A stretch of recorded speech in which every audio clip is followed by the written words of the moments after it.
श्री राम जय जय राम। श्री राम जय राम श्री राम जय जय राम। श्री राम जय जय राम श्री राम जय जय राम। श्री राम जय जय राम श्री राम जय जय राम। श्री राम जय जय राम। बोलो श्री राम जी महाराज की जय। पीपा जी महाराज की जय हो। सर्व धर्म प्रेमी सज्जनों, भगवत प्यारे प्रभु प्यारे आत्माओं, मनुष्य जीवन सफल करने के लिए, मनुष्य जीवन को सुधारने के लिए संतों की वाणी परम औषधि है। पापों का नाश करने के लिए, विकारों का नाश करने के लिए, रोगों का नाश करने के लिए संत की वाणी है वो परम औषधि रूप है। उनका जो आदर करता है वो सारे दुखों से, सारे पापों से, सारे संतापों से, सारे रोगों से मुक्त हो जाता है और परम आनंद का वो अनुभव करता है। ऐसे ही एक संत हुए हैं परम पूज्य संत शिरोमणि पीपा जी महाराज। ऐसे कई संत हुए हैं, हर समाज में बहुत बड़े बड़े संत हुए हैं, लेकिन भले किसी भी समाज में हो, संतों का मत एक ही है। हजारों संत हुए हैं लेकिन उनका जो गहराई में सबों का मत एक ही है और एक ही सबों का लक्ष्य है क्या, कि मनुष्य सर्व दुखों से छूट जाए और परम आनंद की प्राप्ति कर ले। सारे दुखों से मुक्त होकर के परम आनंद की प्राप्ति कर ले, यही सबों का लक्ष्य है। तो वो लक्ष्य लेकर के पीपा जी महाराज ने भक्ति आंदोलन शुरू किया था। तो घर घर में, गांव गांव में जा करके लोगों को जागृत किया। उस जागृति के संदर्भ में उन्होंने जो अनुभव के भीतर के जो दोहे हैं, भजन भी है, दोहे भी हैं, समय समय अनुसार उन्होंने हर विषय पर वो बोले हैं। उन विषय में आज थोड़ी चर्चा करेंगे पीपा जी महाराज शब्दों के। पीपा जी महाराज लिखते हैं, राम नाम सन्मुख हुओ दे जगत को पीठ, पीपा जो ऐ चोली तज होत उज्जवल दीठ। पीपा जी महाराज कहते हैं, राम नाम के आधार से, राम नाम की शरण में होकर के संसार के सारी मोह माया से हटा करके पवित्र हो सकते हो, उज्जवल हो सकते हो और जगत की तरफ आप अपना पीठ कर दो और अपना मुख है वो भगवान की तरफ कर दो। करना इतना ही है और करना कुछ नहीं है। अब क्या है, अभी हमारी पीठ तो संसार की तरफ नहीं, पीठ तो हमारी भगवान की तरफ है और मुख हमारा संसार की तरफ है। आदमी जब चलता है तो किधर जाता है, जिधर मुंह होता है उधर जाता है, यही बात है। और जब वही मुंह आप संसार की तरफ रखोगे तो संसार में की तरफ जाओगे, और वही मुख जब आप भगवान की तरफ कर दोगे तो फिर आपकी यात्रा भगवान की तरफ होगी। पीपा जी महाराज कहते हैं, जगत की तरफ पीठ कर दो और भगवान की तरफ मुख कर दो। और भगवान का जो पवित्र नाम है राम नाम, राम और ओम का जो उनका लक्ष्यार्थ में अर्थ एक ही है। जो रोम रोम में जो रम रहा है उस राम की बात कर रहे हैं, तो वही है, चाहे ओम को चाहे राम को। उस राम नाम से इतने सन्मुख हो जाओ, राम नाम की तरफ मुख कर दो और जगत की तरफ पीठ कर दो, तो क्या होगा कि संसार का जितना हमारे ऊपर विकार चढ़ा हुआ है, दोष चढ़े हुए हैं, आवरण चढ़ा हुआ है, वो सारा का सारा कचरा उतर जाता है। जैसे सर्प अपनी कंचोली को उतार देता है और उज्जवल हो जाता है, मैल मैल से उतार दिया कांचली के साथ में। ऐसे ही आवरण की जो कांचोली है, विकारों की जो कांचली है, अविद्या की जो कांचोली है, ये आप उतार करके बिल्कुल दिव्य ज्ञान स्वरूप, प्रकाश स्वरूप, सच्चिदा आनंद स्वरूप हो जाते हो। अब कितनी बढ़िया बात है ये। अगर कोई व्यक्ति इन बात को जीवन में उतार ले तो कल्याण होने में कोई देर नहीं लगती है, ठीक है ना। पाप कमाने में तो कई युग लग जाते हैं, ठीक है नहीं, और उनका फल भोगोगे तो कई जन्म तक भोगना पड़ता है। लेकिन जब उन पापों की निवृत्ति करना चाहते हो तो कई युग नहीं लगते, एक ही जन्म में मिट जाता है। करोड़ों जन्म के किए हुए पाप भी एक जन्म में और इसी जीवन में अगर आप चाहो तो मुक्त हो सकते हो। पिंपल जी महाराज ने मोह माया से मुक्त होने का उपाय बताया है। और अनेक संतों ने कहा है, बिगड़ी जन्म अनेक की, बिगड़ी जन्म अनेक की, सुधरे अब ही आजू, वही राम का राम भजो, तुलसी तज को समाजू। को समाज तजने का मतलब है जगत की तरफ उठ कर दो, भगवान की तरफ मुख कर लो महाराज, इसी जीवन में तुम्हारा काम हो जाएगा, कोई आपको रोक नहीं सकेगा। पलान पकड़े कोई, चले जाए बैकुंठ में तेरा पलान पकड़े कोई। आगे कहते हैं, संसार में मनुष्यों को क्या है कि प्रशंसा की भूख ज्यादा रहती है। तो उन बारे में पीपल जी महाराज लिखते थे, प्रशंसा हत भागिणी, दर दर भटकन जाए, संत पीपा नहीं रींचते, दुर्जन उसे न भाए। बड़ी मरमरी बात है। प्रशंसा बहुत दुर्भागिनी है, बहुत हतभागिनी है। वो दर दर भटकती है कि मुझे कोई अपना लो। प्रशंसा में समझते हो? तो सज्जन लोग है, जो सज्जन है, ज्ञानी है, परमात्मा में रस में डूबे हुए हैं, वो तो उस प्रशंसा को गले लगाते ही नहीं है, उसकी तरफ ध्यान नहीं देते हैं। मतलब सज्जन पुरुषों को प्रशंसा अच्छी नहीं लगती, और प्रशंसा को दुष्ट जन अच्छे नहीं लगते। जो प्रशंसा है उनको दुष्ट लोग अच्छे नहीं लगते, और सज्जन लोग उनको प्रशंसा पर ध्यान नहीं देते, इसलिए वो बेचारी संसार में दर दर भटकती है। कुड़ी है जहर की, खावे तो मर जाए, इच्छा जो करे इनकी वो भी अति दुख। वाह क्या बात है। इसलिए पीपा जी महाराज कहते हैं, प्रशंसा हत भागनी दर दर भटकन जाए, संत पीपा जन न रोचते। सज्जन संत है वो तो उनको तो वो रुचते नहीं है, और दुर्जन से उन दुर्जन को होती न भाई, दुर्जन उसको बातें नहीं है। ये बड़ी समस्या हो जाती है। तो पिंपल जी महाराज कहते हैं, संसार में सब तरीके के लोग रहते हैं, सब तरह के लोग रहते हैं। मोह में डूबे हुए भी, प्रशंसा की भूख वाले भी, और कोई भगवान की तरफ जिनका मुख हो जाता है और तत्काल भगवान का अनुभव नहीं होता है, तो भगवान के लिए वो तड़पते भी हैं, भगवान के दर्शन के लिए तड़प रहे हैं, विरह में तड़प रहे हैं। उनकी दशा क्या होती है वो पिंपल जी महाराज लिखते हैं, चाह नहीं जिन दर्शन की, पीर नहीं जिन जीव, पिंपा विरह वियोग बिना काम मिलेगो पीव। जब तक जीव के अंदर भगवान का वियोग, भगवान के वियोग का दर्द, पीड़ा न सताएगी, जब तक वो प्रीतम पीयू नहीं मिलेगा। भाई संसार की वस्तु पाने के लिए भी आपको कितना तड़पना पड़ता है यार। एक पेट भराई के लिए, कोई छोटी मोटी नौकरी के लिए, या पैसा कमाने के लिए, धंधा करने के लिए आपको कितना तड़पना पड़ता है उसके लिए। तो परमात्मा को पाना है तो उसके लिए तड़पना नहीं पड़ेगा क्या? दर्द जगाओ, पीड़ा जगाओ, अंदर से व्याकुलता जगाओ। भगवान के बिना आपको सहन न पड़े। जब समझोगे आपके जीवन में विरह जागा हुआ है, अब वो विरह ऐसा है कि भगवान को मिलाए बिना नहीं छोड़ेगा। उस विरह में इतनी ताकत है, उस व्याकुलता में इतनी ताकत है, आपको भगवान से मिला करके ही छोड़ेंगे, निश्चित बात है। पिंपा विरह वियोग बिना कहाँ मिलेगो पीयू। उसके लिए विरह भैरा की जरूरत रहती है भैया। वियोग का मतलब तो बिछड़ना। वैसे अभी हम सब जन संसार पूरा असली बात में सब वियोग में जी रहा है, भगवान से बिछड़ा हुआ जी रहा है।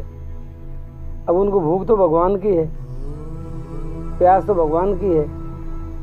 अब उस भगवान की जगह कोई न कोई खिलौने मिल जाते हैं तो हम अटक जाते हैं। जैसे बच्चा रोता तो माँ के लिए है, जब बच्चा रोता है तो रोता तो माँ के लिए ही है, लेकिन क्या है कि उसके आगे कुछ न कुछ खिलौना दे दो या बिस्किट दे दो या कोई खुनखुनिया दे दो, रमकड़ा दे दो, तो वो थोड़ी देर के लिए माँ को भूल जाता है।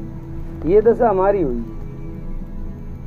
हर जीव को भगवान की ही भूख है, हर जीव को, लेकिन वो भूख तृप्ति करने के लिए बीच में कुछ खिलौने आ जाते हैं, कुछ स्त्रियां मिल जाती है, पति मिल जाते हैं, परिवार मिल जाते हैं, कुछ पैसे मिल जाते हैं, गाड़ी लाड़ी मिल जाती है, बंगला मिल जाता है, उसके अंदर वो भूल जाता है।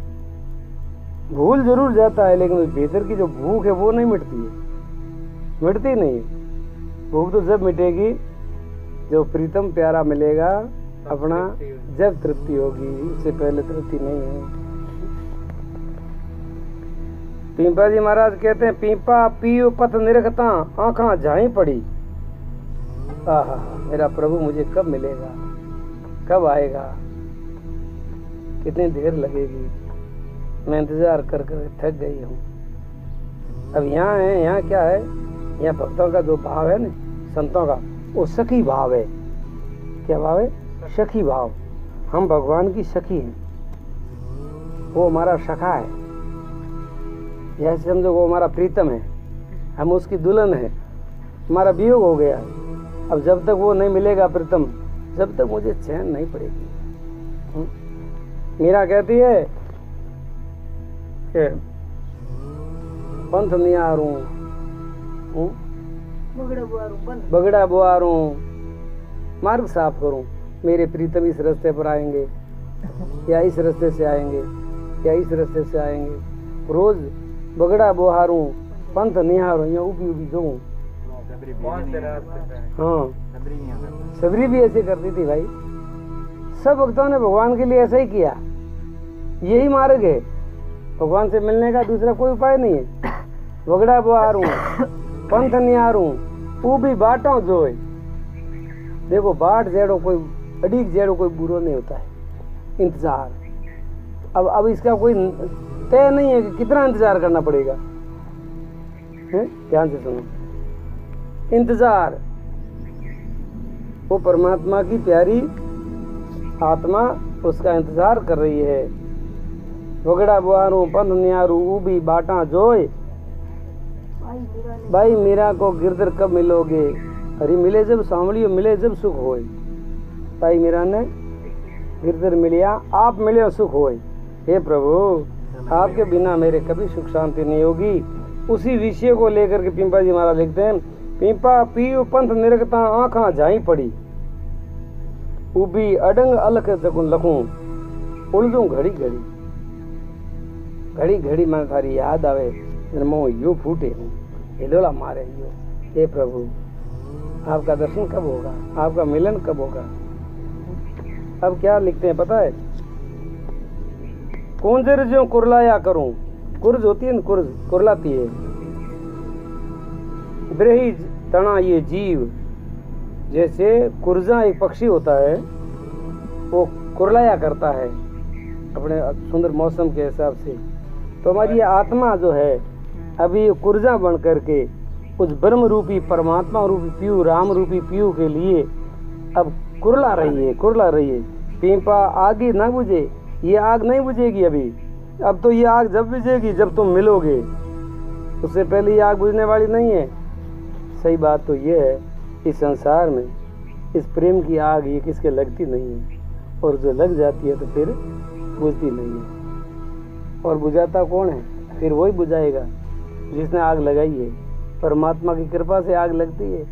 इस आग में क्या जलता, क्या है, कचरा सब जल जाता है और जीवन कंचन जैसा हो जाता है। अब उसको, जिसको परमात्मा अपनाता है, जिस आत्मा को परमात्मा अपनाता है, तो पहले उस आत्मा को अग्नि में डालेंगे।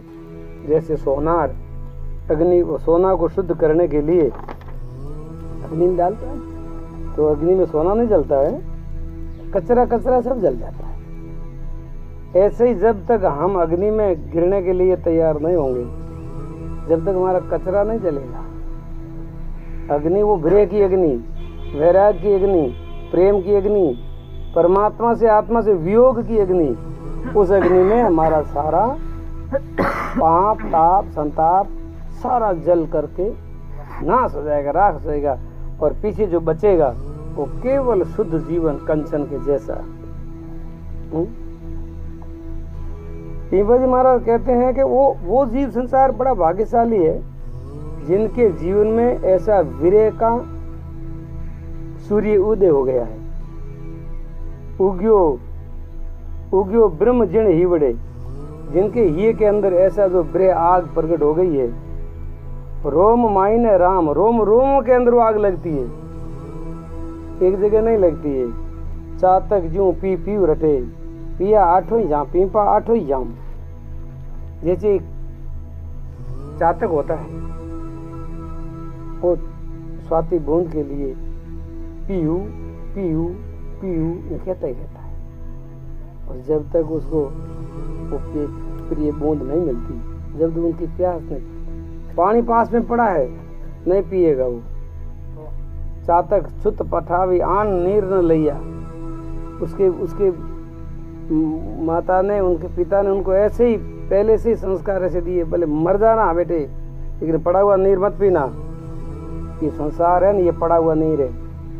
और परमात्मा वो चातक बूंद है, स्वाति बूंद है, और आप जैसी जो साधक है वो चातक है, वो केवल बारिश का पानी पीता है। हाँ, अधर ऊपर से गिरते हुए बूंद को पकड़ता है, गिरे हुए पानी नहीं पीता है। बारिश तो हमेशा थोड़ी अरे कुछ भी हो लेकिन वो पानी, गिरा हुआ पानी नहीं पीता है। जब उसने क्या होता है, जब उसमें आपस में कोई ऐसी सलाह कर देते हैं कि हम प्यासे मर रहे हैं और गिरा हुआ पानी तो पीना नहीं है, तो कैसे करे? तो ऐसा कर, तू तेरी पंख से पानी ऊपर उड़ा, पंख की झपट मार, पानी उछल जाएगा और मैं अधर उसको पी लूंगा, पड़ा हुआ नहीं पीऊंगा। ये एक युक्ति है। तो ऐसे ही परमात्मा के अंदर, परमात्मा पूरे संसार में रमा हुआ है, तो परमात्मा तो सब संसार में रमा हुआ है, लेकिन आप शरीर को पकड़ोगे, वस्तु को पकड़ोगे, पैसे को पकड़ोगे, गाड़ी को पकड़ोगे, तो परमात्मा थोड़ी पकड़ा जाएगा। तो उसके अंदर से ऐसी चोट मारो वैराग की, उसे अलग कर दो, परमात्मा को अलग करके फिर परमात्मा का अनुभव कर लो, जो परमात्मा है उसका दर्शन कर लो, तो समझोगे आपने परमात्मा का रस भी पी लिया और पड़े हुए जल को भी स्पर्श नहीं किया। ये युक्तियां हैं, और युक्तियां संत महात्मा बताते हैं, ठीक है। वैसे कोई परमात्मा बरसता नहीं है, वो तो सब में रमा हुआ है, उनको भिन्न करना है। कल वो बात नहीं चली थी हंस वाली, है? तो दूध के अंदर पानी है, लेकिन हंस के अंदर ऐसे गुण होते हैं जो दूध ले लेता है, पानी पानी छोड़ देता है। तो साधक भी ऐसा हंस वृत्ति का होता है। इसलिए पीपा जी महाराज से लिखते हैं, अब उसके लिए क्या करना पड़ेगा? लिव शब्द है, लिव, लव तो प्रेम को कहते हैं, लिव जो है, लिव नाम लगने का है, लगन, लिव लागी पर ब्रह्म सो कह, ये हमारे ऐसी। तो पीपा जी महाराज कहते हैं, जब तक तुम लिव न लगाओगे, जैसे कामी पुरुष कामनी से लिव लगाता है, लोभी पुरुष धन से लिव लगाता है, निर्धन पुरुष धन से लिव लगाता है, और जो बांझनी स्त्री होती है उसकी लिव पुत्र में लगी हुई रहती है। बांझनी जिसके पुत्र न हो तो 24 घंटा उसके अंदर एक विचार घूमता है, प्रभु मेरे पुत्र कब होगा, मेरे पुत्र कब होगा, मेरे पुत्र कब होगा, लिव लगी रहती है। अजमल जी के थे जैसे, तो पुत्र के लिए कुछ भी करने के लिए तैयार हो जाते हैं। अजमल जी को बोला तेरे पुत्र चाहिए तो हाँ, तो किसी पानी के अंदर डुबकी मार दे, तो डुबकी मार दी। इतनी उसको पुत्र की प्राप्ति की इच्छा थी, उसको कहते हैं लिव। और ये लिव पिंपा जी को लगी थी। द्वारका गए थे कि हमको भगवान से मिलना है, ऐसी लिव लगी हुई थी, लगन बहुत गजब की लगी हुई थी। तो दरिया में डूब जाओ, कूदो, दरिया में भगवान बैठे हैं, तुरंत मिल जाएंगे, जल्दी मिलना है तो हाथों हाथ मिल जाएंगे। तो उन्होंने, दोनों ने, पत्नी ने और पति ने दोनों डुबकी मार ली और माँ अंदर भगवान मिल गई हाथों हाथ। अच्छा, अजमल जी की तरह। हाँ, अजमल जी तो बाद में, पहले पीपा जी ने डुबकी मारी थी, वहाँ उसको आज भी नाम पड़ा हुआ पीपा जाओ। अजमल जी बाद में, तो इसीलिए अब पिंपल जी महाराज लिव की बात करते हैं, जब तक लिव नहीं लगती है, जब तक परमात्मा की प्राप्ति नहीं। सिमरण साचो सोई सदा अंतर मन से होए, पीपा तन सुध बीसरे, प्रेम कहवावे सोए। सच्चा प्रेम वो है, सची लिव वही है जब आप भगवान के ध्यान में बैठ जाते हो, उनके प्रेम में बैठ जाते हो, उनकी यादगिरी में बैठ जाते हो, तो आपको अब कुछ दूसरा कुछ याद नहीं आता।